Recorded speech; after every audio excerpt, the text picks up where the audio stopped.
The fluorescent lights hummed overhead in the sterile corridors of Blackwater Security Consulting, casting harsh shadows as Elena Vasquez pushed her cleaning cart past offices filled with military contractors and intelligence analysts. At 29, she had perfected the art of invisibility, hunched posture, downcast eyes, movements designed to blend into the background like human wallpaper. "Morning, Elena," the security guard mumbled without looking up from his crossword puzzle. After 18 months of the same routine, she had become part of the building's infrastructure, as unremarkable as the motivational posters lining the walls. Elena nodded silently, her calloused hands gripping the cart handle as she navigated toward the executive floor. In her uniform pockets, she carried industrial-grade cleaning supplies and a worn notebook where she meticulously tracked her observations, details that would have terrified the people whose offices she cleaned if they had bothered to notice her. Blackwater occupied 3 floors of a nondescript office building in Virginia, just outside Washington, D.C. On paper, they provided security consulting for Fortune 5. In reality, they were a front for operations that existed in the gray spaces between legal and necessary, handling problems that official agencies couldn't touch. Elena began her rounds on the 3rd floor, starting with the conference room where executives planned operations they believed were completely secure. She moved through the space with practiced efficiency, dusting surfaces while her trained eyes cataloged documents left carelessly visible, noting which phones had been used recently, memorizing the subtle changes in security protocols. Her fingers traced along the edge of a conference table where coffee rings revealed the seating patterns from yesterday's meeting. She photographed documents with a camera hidden in her cleaning spray bottle, each click synchronized with the sound of wiping surfaces. Through the floor-to-ceiling windows she could see the Potomac River flowing past, its waters carrying secrets just as she did. Elena had spent 18 months building her cover, establishing herself as a reliable and visible employee, whose presence never registered on the consciousness of the people planning operations that threatened American interests. The real Elena Vasquez had died in a car accident in El Salvador 3 years ago. The woman who had taken her identity was Lieutenant Sarah Mitchell, U.S. Army Intelligence, currently deep undercover investigating Blackwater's connection to arms smuggling networks operating throughout Central America. As she worked, the sound of approaching voices made her free. CEO Marcus Blackwood was walking down the hallway with 2 men she didn't recognize, expensive suits, Eastern European accents, the kind of confidence that came from handling dangerous business. Elena immediately shifted into her cover persona, shoulders hunching further as she focused intently on cleaning the same spot on the conference table. The 3 men entered the room, talking animatedly about shipment schedules and payment structure. "The cleaning lady," Blackwood said dismissively, waving in Elena's direction. "She doesn't speak English." Completely harmless. The lie was so casual, so complete, that Elena felt a familiar surge of anger. For 18 months she had endured their condescension, their assumption that her brown skin and janitor's uniform made her invisible and ignorant. But today, their carelessness would finally provide the evidence she needed to bring down their entire operation. Elena continued dusting while the 3 men settled around the conference table, spreading out documents and maps with the casual confidence of people who believe themselves completely secure. Blackwood activated a white noise generator, but positioned it poorly. Elena's hidden recording equipment would still capture most of their conversation. "The shipment from Minsk arrives Thursday," said the first man, his accent thick with Eastern European consonants. 200 AK-47s, 50 RPGs, standard ammunition loads. "Your Central American contacts are confirmed?" Blackwood nodded, consulting a tablet. MS-13 leadership in San Salvador has already transferred the down payment. They're desperate for hardware since the government cracked down. Premium pricing. Elena's training kicked in as she processed the information. This wasn't just arms dealing. It was weapons flowing from Eastern Europe through American intermediaries to Central American gangs, destabilizing the exact regions where U.S. forces were trying to maintain peace. "The beauty of using cleaning staff for intelligence gathering," the second man commented, glancing dismissively at Elena, "is that nobody suspects the help. Our operations in 3 countries rely on similar assets." "This one's been particularly useful," Blackwood agreed. Elena's cousin works at the Port of Baltimore. She provides shipping schedules without realizing their significance. Elena kept her expression neutral while internally cataloging another piece of the puzzle. They had been using her assumed identity's family connections to gather intelligence, turning her own cover story against American interests. The meeting continued for 30 minutes, during which Elena learned about weapons caches hidden throughout Virginia, corrupt port officials, facilitating illegal shipments, and a network of Central American contacts that reached into the highest levels of several governments. When they finally left, Elena remained in the conference room for several minutes, photographing documents they had forgotten on the table. One contained shipping manifests with coded notations that would allow her handlers to intercept the Thursday delivery. But as she prepared to leave, footsteps in the hallway made her freeze. Marcus Blackwood had returned, this time with his head of security, a former Marine named Davidson, who had always watched Elena with suspicious eyes. "Something bothers me about that meeting," Davidson was saying as they entered the room. "Too much sensitive information discussed in front of the help."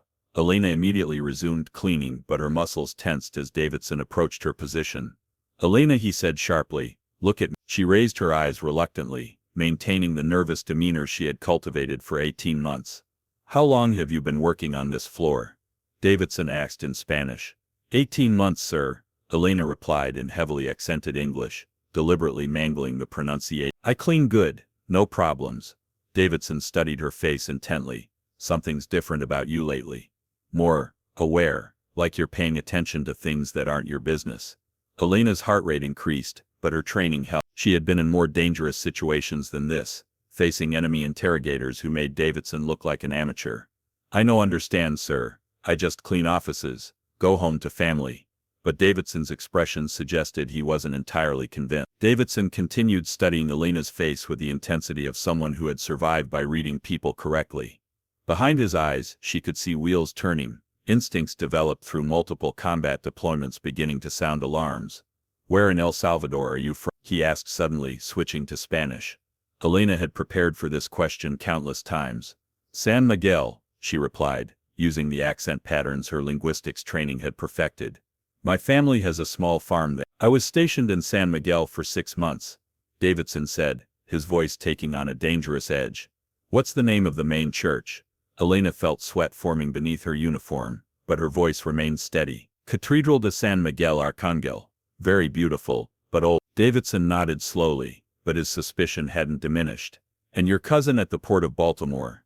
What's his name?" "Roberto Vasquez," Elena replied immediately.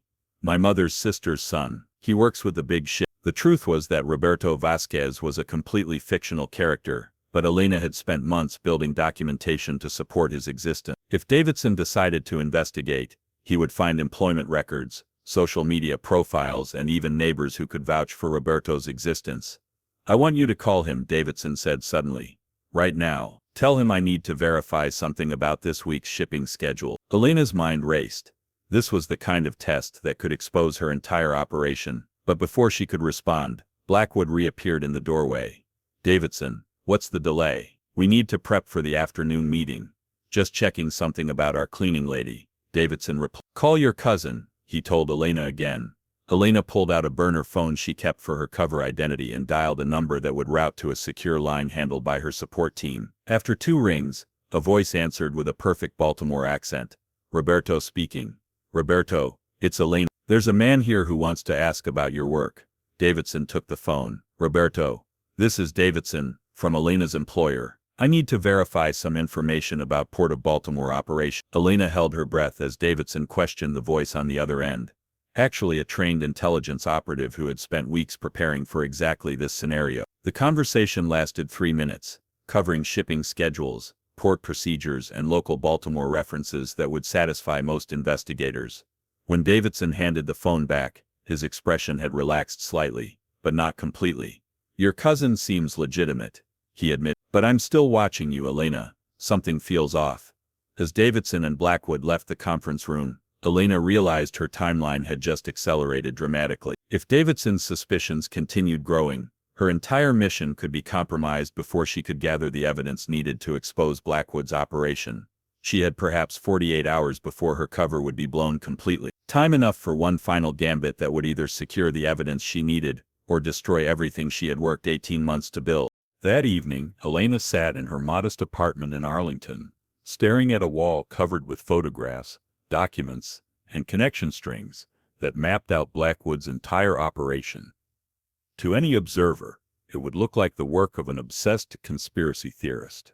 In reality, it represented 18 months of methodical intelligence gathering that was finally approaching critical mass. Her secure phone buzzed with an encrypted message from her handler, Colonel Martinez. Davidson ran background check on Elena Vasquez's identity. Cover holding, but under stress.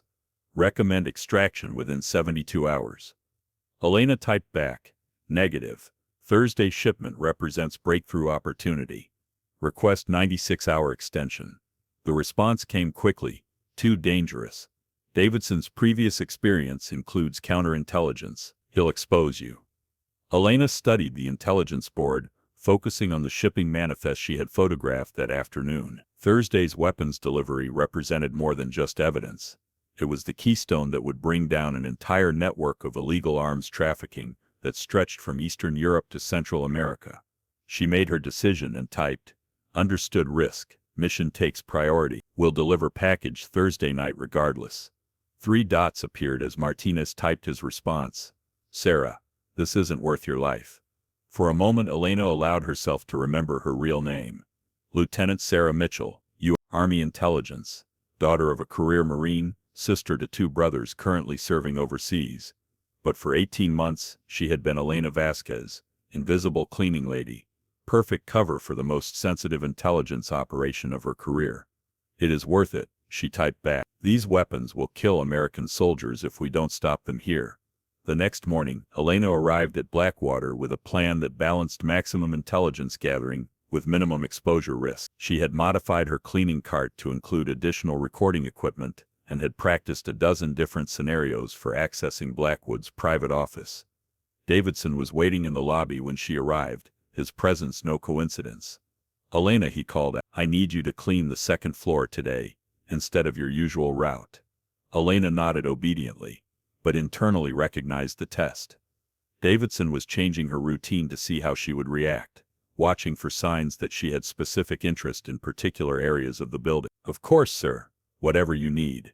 As she pushed her cart toward the 2nd floor, Elena's trained eyes cataloged every detail of Davidson's positioning. He was coordinating with building security, placing additional personnel in ways that would allow complete surveillance of her movement. But Davidson had made one crucial mistake.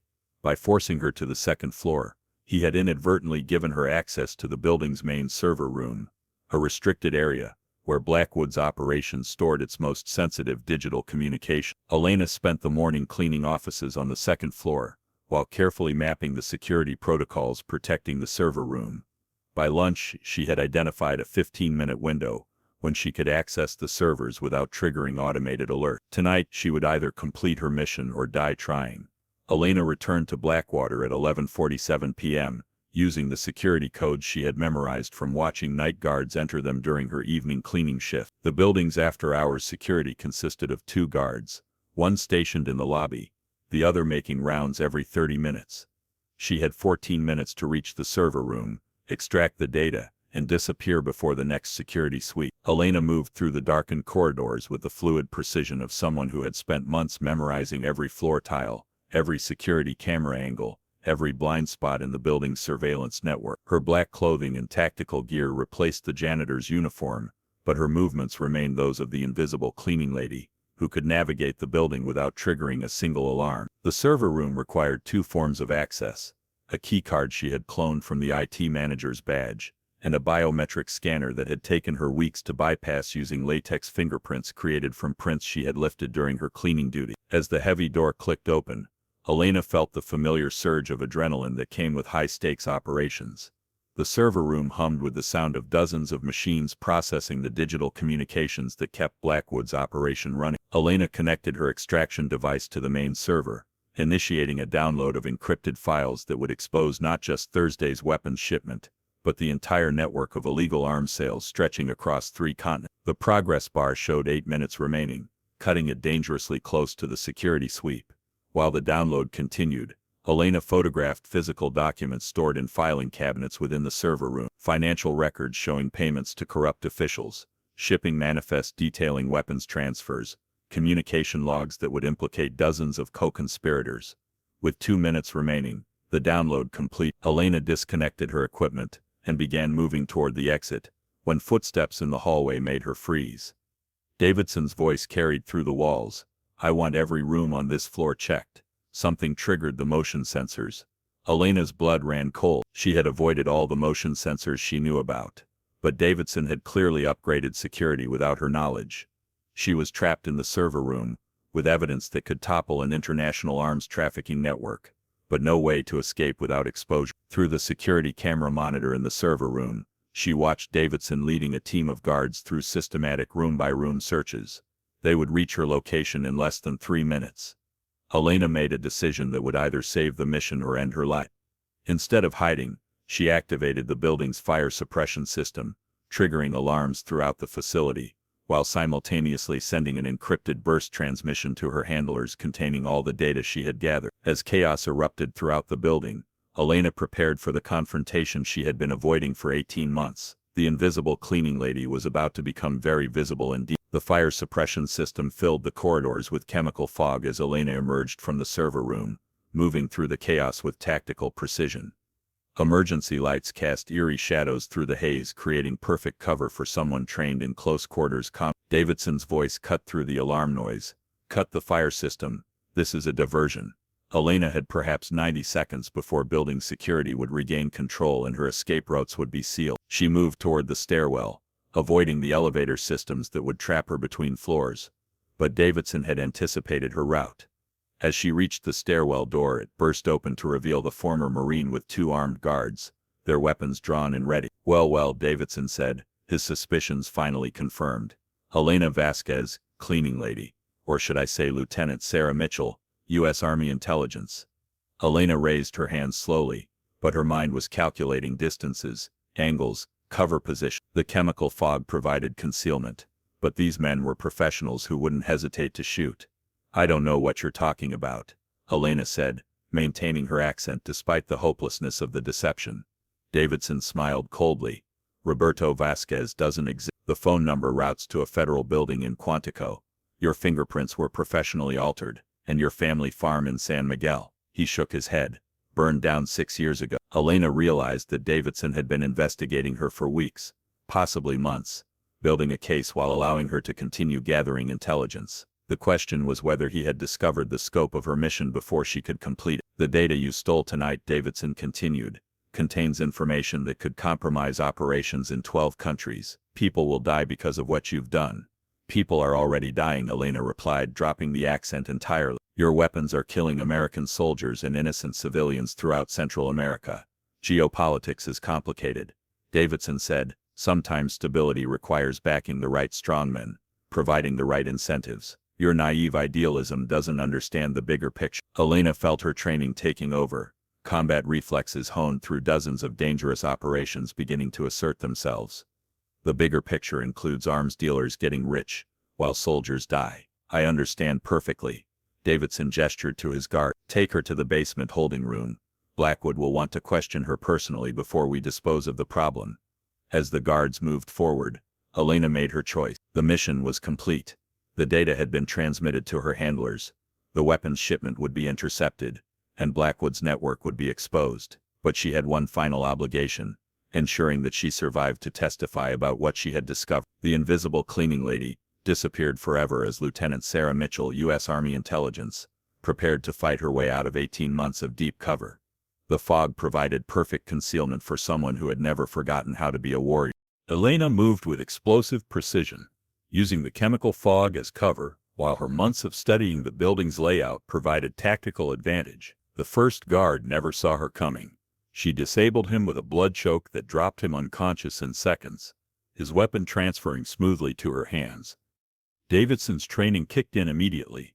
Building lockdown, all exits sealed. His voice echoed through the emergency communication system as he dove for cover behind a support pillar. Elena had expected this. For 18 months she had prepared for the possibility that her extraction would be hostile, mapping every ventilation shaft, service tunnel, and emergency exit in the building. Blackwater security measures were designed to keep people out, not to keep a trained operative in. The second guard fired blindly through the fog, his shot sparking off metal fixtures as Elena used the stairwell's industrial architecture for cover. She returned fire with surgical precision, wounding him without killing. Gathering intelligence was her mission, not revenge. "You can't escape," Davidson called out. "Every exit is monitored. Every route is blocked. Surrender now and we can negotiate." Elena's response was to activate the building's main electrical shutdown, plunging the facility into darkness except for emergency light. In the chaos that followed, she moved through the building like a ghost, using service corridors and maintenance shafts that didn't appear on any official blueprints. Davidson's voice followed her through the darkness. "You think you've won? The shipment Thursday is just one operation. We have contracts in 15 countries, assets in 50 cities. Stopping one delivery won't end anything. But it will start something," Elena replied from somewhere in the shadows. "Justice has to start somewhere." She reached the building's main utility room, where months of observation had revealed Blackwood's critical vulnerability. The entire facility's security system operated from a central server that could be overloaded with the right electrical surge. Elena had memorized the exact sequence needed to create a temporary blackout that would reset all electronic locks. As sparks flew from the electrical panel, Davidson's voice turned desperate. "Mitchell, you don't understand what you're interfering with. These operations prevent wars, maintain stability. These operations create the instability they claim to prevent." Elena shot back, moving toward her final escape route. "Arms dealers don't want peace. They want manageable conflict." The electrical surge worked perfectly, dropping every security measure in the building for exactly 97 seconds. Elena had calculated the timing down to the second, giving her just enough time to reach the roof access she had identified months earlier. As emergency power restored the building's systems, Elena was already rappelling down the exterior wall, using climbing gear she had cached on the roof during a previous cleaning assignment. Behind her she could hear Davidson coordinating with local law enforcement, spinning a story about a disgruntled employee who had stolen sensitive business documents. But Elena's transmission to her handlers had included more than just evidence file. It contained coordinates, timing information, and detailed intelligence that would allow federal agents to intercept not just Thursday's weapons shipment, but 3 other operations planned for the following month. The invisible cleaning lady had vanished, leaving behind the collapse of an international arms trafficking network. 72 hours later, Elena sat in a secure debriefing room at Fort Belvoir, watching news reports that confirmed the success of her 18-month operation. FBI raids had swept across Virginia, Baltimore, and 3 Central American capitals, arresting 47 individuals connected to Blackwood's arms trafficking network. Colonel Martinez entered with a thick folder of documents and an expression of professional satisfaction. "Thursday's weapons shipment was intercepted exactly as your intelligence predicted. 200 AK-47s, 50 RPGs, and enough ammunition to supply a small army." Elena nodded, feeling the exhaustion that came after extended deep cover operation. For 18 months she had lived as someone else, suppressing her own identity to gather the evidence needed to expose crimes that threatened American security interests. "Blackwood?" she asked. "Arrested attempting to flee to non-extradition country. Davidson is cooperating in exchange for reduced charges. Turns out he was just hired muscle. The real operation was being run by Eastern European contacts with ties to organized crime." Martinez placed photographs on the table showing the weapons cache that had been destined for MS. "These would have been used against Salvadoran security forces, potentially destabilizing the government we've been supporting. Your mission prevented a humanitarian crisis."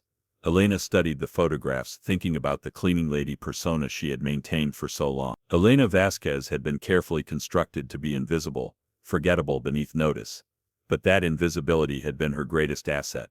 "The interesting thing," Martinez continued, "is that Davidson suspected you for months but couldn't prove anything because your cover was so complete. Even when he investigated Elena Vasquez's background, everything checked out perfectly." "Months of preparation," Elena replied, "creating Roberto, establishing the family history, learning the accent patterns. The details matter when lives depend on the deception." Martinez nodded approvingly. "Your performance has been noted at the highest levels. There's talk of reassignment to a specialized unit that handles similar deep cover operations."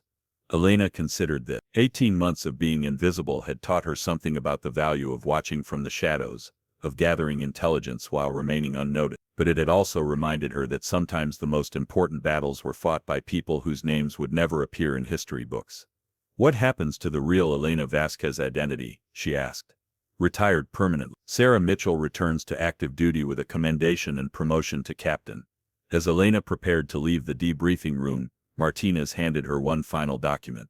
Personal message from the Salvadoran Minister of Defense. Their security forces intercepted communications indicating that MS-13 leadership had planned a coordinated attack on 3 government buildings.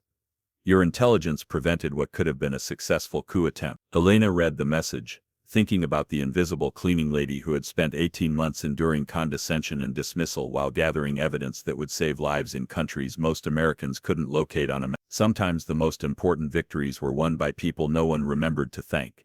6 months later, Captain Sarah Mitchell stood before a congressional subcommittee in a closed hearing room, testifying about the arms trafficking network her investigation had exposed. The representatives listened with rapt attention as she detailed how American intermediaries had facilitated weapons sales that threatened U.S. interests throughout Central America. Captain Mitchell, the committee chairman, asked, "How were you able to maintain your cover for 18 months without detection?" Sarah considered her answer carefully. "The key was becoming genuinely invisible, sir. Not just physically unnoticed, but psychologically dismissed. People see what they expect to see, and they expected to see a cleaning lady who didn't matter." What was the most challenging aspect of the operation? Watching crimes being planned while being unable to prevent them immediately. There were several smaller weapons transfers that occurred during my investigation that I had to allow in order to protect the larger mission. The burden of those choices still weighed on her. Sarah had watched Blackwood's operation facilitate arms sales to criminal organizations while she gathered evidence, knowing that each transaction would eventually cost lives. The committee understands that Operation Silent Witness has become a model for future deep cover investigations. Another representative noted, "How do you assess the psychological cost of such extended deception?" Sarah thought about Elena Vasquez, the identity she had inhabited so completely that sometimes she forgot her real name. Long-term deep cover operations require careful psychological supports. It's easy to lose yourself in a false identity, especially when that identity is designed to be powerless and invisible. After the hearing, Sarah walked through Arlington National Cemetery, stopping at Section 60 where recent casualties from Iraq and Afghanistan were buried. Many of these soldiers had died from weapons that originated in the same black market network she had helped expose. Her phone buzzed with a message from Colonel Martinez. "New assignment available. Deep cover. Estimated duration 24 months. Target human trafficking network operating from diplomatic facilities." Interested? Sarah studied the message while surrounded by graves of soldiers who had died fighting enemies armed with illegal weapons. The choice was simple: return to conventional assignments where her accomplishments would be publicly recognized, or disappear again into deep cover where her work would save lives that would never know her name. She typed back, "Send briefing materials. When do I start?" That evening, Sarah began studying the background of Maria Santos, a hotel housekeeper whose identity would provide access to diplomatic facilities where traffickers operated under the protection of diplomatic immunity. Like Elena Vasquez before her, Maria would be invisible, overlooked, perfectly positioned to gather evidence that conventional intelligence operations couldn't touch. As she prepared to disappear into another identity, Sarah reflected on the nature of service that operated in shadow. The most important victories were often won by people who could never be thanked publicly, whose names would never appear in official histories. But somewhere in El Salvador, government security forces were alive because of intelligence gathered by a cleaning lady no one remembered to note. Sometimes that was enough. 2 years later, Special Agent Maria Santos walked through the corridors of the Honduran embassy in Washington, D.C., her housekeeping cart concealing surveillance equipment that had documented an extensive human trafficking operation. Like Elena Vasquez before her, Maria was invisible, another overlooked service worker whose presence barely registered in the consciousness of the criminals she was investigating. But Sarah Mitchell had learned from her previous deep cover experience. This time, she maintained stronger psychological boundaries, regular contact with her handlers, and clearer extraction protocols. The lessons learned from 18 months as Elena Vasquez had made her a more effective operator. As she cleaned the ambassador's office, Sarah listened to conversations about shipping manifests that disguised human cargo as diplomatic baggage. The trafficking network operated with impunity, believing their diplomatic status made them untouchable. They were wrong. Sarah's investigation had already identified safe houses in 12 cities, documented financial transfers through 6 countries, and mapped a network that moved over 300 victims annually through diplomatic channels. Tonight would be her final evidence gathering before the federal task force moved to shut down the operation. As she worked, Sarah thought about the cost of justice that operated in shadow. Elena Vasquez had taught her that sometimes the most effective weapon against organized crime was the ability to become genuinely invisible, to gather evidence while being systematically underestimated. Her secure phone vibrated with a message from her new handler, Extraction confirmed for 0. In 6 hours, this embassy would be raided by federal agents armed with evidence she had gathered while pretending to be a woman whose English was limited and whose presence was irrelevant.